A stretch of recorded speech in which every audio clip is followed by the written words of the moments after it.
So today we're going to be talking about frogs and building bioactive enclosures. Right here, you're probably wondering why I have gloves on. And this isn't for my protection, this is for the frogs' protection. Because humans, we sweat with heaps of salt, minerals, all sorts of stuff come out of our skin pores. And here's the frog here. Little green tree, isn't he beautiful? So I'm actually wearing these gloves just so this little guy doesn't absorb any nasties. These are quite a little bit damp, just so he can absorb it through his skin. So that's another thing about frogs, is that they don't actually go around drinking water or anything like that. They absorb all their moisture up through their skin, which is why they get harmed so much from pollution, even just oil on the road going into the gutters, absolutely everything. These little guys will absorb absolutely everything through their skin. So you have to always be careful. So that's a good thing to start with, is if you want a frog, get some nice cotton cheap gloves. I think these cost me like $1 from local Bunnings. And then just damp them in water. And then this little guy will happily sit on you without burning his little butt. Anyway, hang around.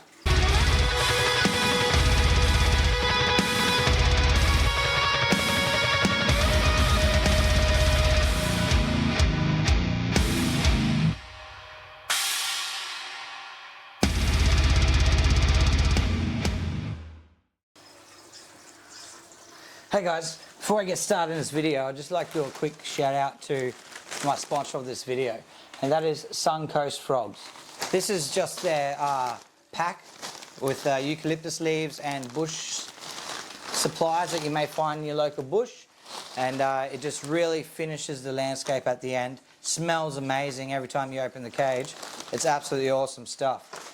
His pride and joy, and I absolutely love it, would have to be his vivarium substrate. He's put so much time and effort into making the substrate perfect for bioactive enclosures. He's put so many different live fungi in here, all the good stuff, not the bad stuff. He knows what he's doing. Things that the pH levels, he's just gone out there, done the research, put it all into this bag just for us to be able to make bioactive environments. So if you ever want to make a bioactive environment, I highly suggest checking out Suncoast Frogs, and you'll see that there's 7 species of beneficial bacteria, live springtail culture, 8 species of fungi in there as well. So there's so much in this pack that I haven't found anything even relatively close to it on the market. So go check it out, guys. It's Suncoast Frogs. They got a Facebook page, Instagram. You'll probably find them on Google as well. Hit them up. Awesome stuff. Perfect for a bioactive enclosure. Now let's get back to the video.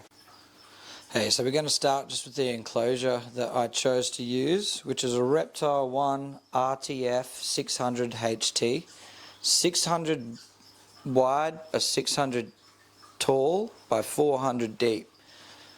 So it's a 2 foot by 2 foot by 1.5 foot, I guess you'd say. So I've already applied this in just so I can get, I had to seal it in, so it needed to dry before I could do any more work. So I did that last night. And basically this is just a bit of acrylic, and I've sealed it in so not much water can get through. I'm using that as my barrier to start this off. So first off, we're going to be doing the background piece, which is basically using this styrofoam glass for installation that you can get from your hardware store or Bunnings. I also use some spray foam method. I like putting everything onto a board or something like that. These are all the things that I've just used leftover foam, because once you open the seal on your spray foam, it's hard to reuse it again later. So I've already sprayed this onto a board previously, and I've just got to carve it out. I've melted holes for where I want the water to run with a iron, what do you call them, soldering iron. I also melted pieces of the styrofoam. Still more to do on this side to make it blend in, but I like keeping, everyone spray foams the back of their enclosures and whatnot. I like keeping it separated a little bit so it's not as hard to clean out if you do change your mind on the enclosure later, and everything is just got a little seal of silicone on the back and sticks straight on instead, so then it's easier to change your mind later if something goes wrong.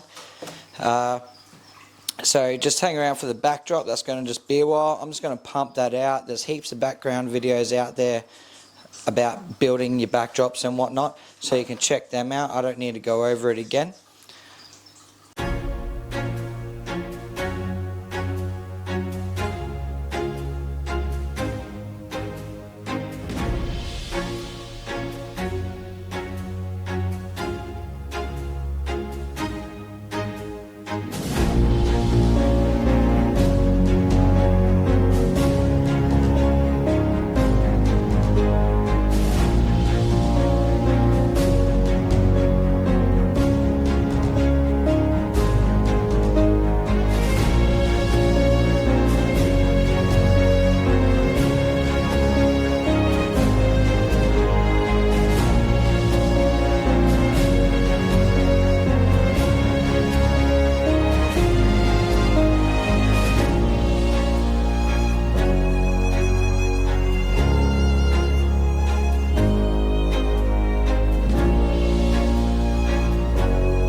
Boom.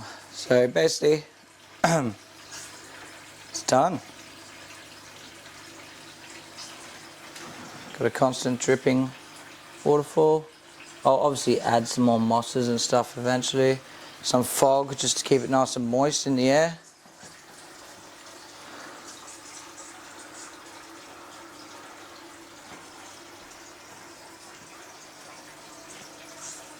2.0 UVB is all you need for a frog. Awesome, and I also got some springtails. See the little white dots running around? They'll just help clean up anything that starts decaying or anything like that, dead insects, anything like that that the frog misses, and it'll just help keep a nice active ecosystem going on in here. And that's thanks to Jade down at Nick's Pet Store as well, so thank you. Haha, these guys are my Mertens water monitors. Absolutely stunning little guys, and these guys will actually grow quite large, about 1.4 meters I think it was saying, which is quite large, which is one of our, I think it's our largest aqua monitor species in Australia. I have this build with UVB, a heat light, and UVB at the other end, and then I have just a little filter to keep a nice current going on the top here, with a little bit of filtration over there, and I also have a really large canister filter at the back, which is giving it all this air and pressure down there. They love eating crayfish, shrimp. They do eat the occasional fish, because I had a lot more fish in there to begin with, and some are gone. But they are mainly carnivorous and will eat frogs. So they'll eat frogs, they'll eat rodents, they will eat birds, eggs, everything that they can find. These guys are a monster, so they're very intelligent and they love to eat.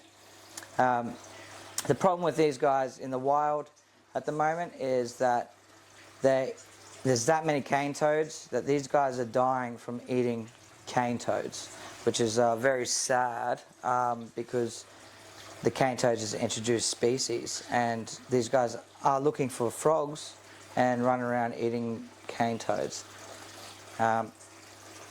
Just to put that into perspective for you too, with this cane toad problem that Southeast Queensland and Northern Territories have. Yeah, so they're my two Merton water monitors. They're absolutely gorgeous. I absolutely love them. This is it'll probably last them a few months. I'll probably add a little bit more wood and spots to bask in there. But at the moment they're doing quite well, and they're eating crickets, shrimp, pinkies. They're loving life. There he is, guys, in his home. Hope you like it, buddy. He's so beautiful. He'll brighten up a little bit. He's just a little bit stressed out right now. With his nice large enclosure. Hopefully you like it.